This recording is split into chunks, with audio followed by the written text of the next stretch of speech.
सचिन लामतुरे लातूर शहरातल्या औसा रोडवरच्या लॉजवर काम करणारा एक 22 वर्षांचा तरुण। याच तरुणाला निर्जन स्थळी नेऊन जाळण्यात आलंय, तेही फक्त 60,000साठी।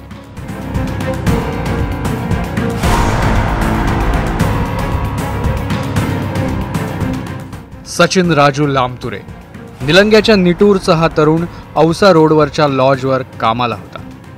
याच लॉजवर दिगंबर सामने हा मॅनेजर म्हणून काम करत होता। याच दिगंबरकडून सचिननं 60,000 रुपयांची उचल घेतली होती, पण ते पैसे परत देण्यावरून दिगंबरनं तगादा लावला। इतकंच नव्हे तर डबल शिफ्ट करण्यासाठी दमदाटी केली। त्यानं पैशांची सोय करण्याची तयारीही केली होती, पण त्याच्या मृत्यूचीच बातमी आली असं सचिनच्या वडिलांनी म्हटलंय। मला बाहेर जायचं होतं ड्युटीला। मला एक वेळेस म्हणलं, सकाळीच म्हणलं जेवण करते वेळेस दोघं बाप लोक आम्ही, त्यावेळेस म्हणलं की पप्पा मला थोडे बहुत पैसे लागणार आहेत, एवढंच मला म्हणलेलं। मी म्हणलं बेटा पैसे कशाला लागणार आहेत, मी ड्युटीहून आल्याच्या नंतर तुलाच काहीतरी देईन पैसे। मी ड्युटीला गेलो घाईघाईत गेल्याच्या नंतर मला फोन आला की ती मला बाहेर जायचंय, आणि मी ज्या वेळेस घरी नसताना ती येऊन मुलाला माझ्या त्याने किती घेऊन गेलेला आहे। माझं पोराला काटा त्यांनी दोघांनीच काढले। कोण?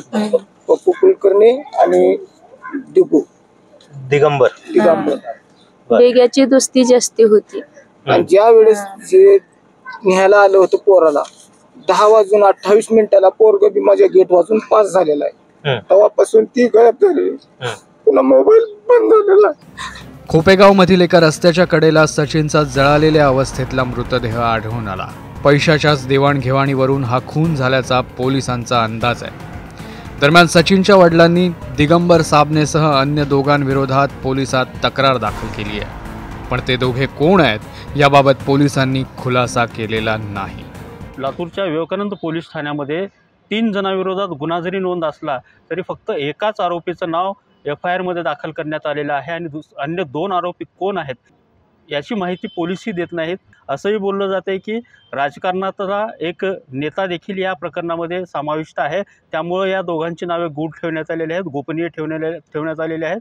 यामागे नेमकं गूढ काय, नेमकं कारण काय हे पोलीस तपासात स्पष्ट होणार आहे। तुर्तास तरी हे प्रकरण गुलदस्त्यात पोलिसांनी ठेवलेलं आहे।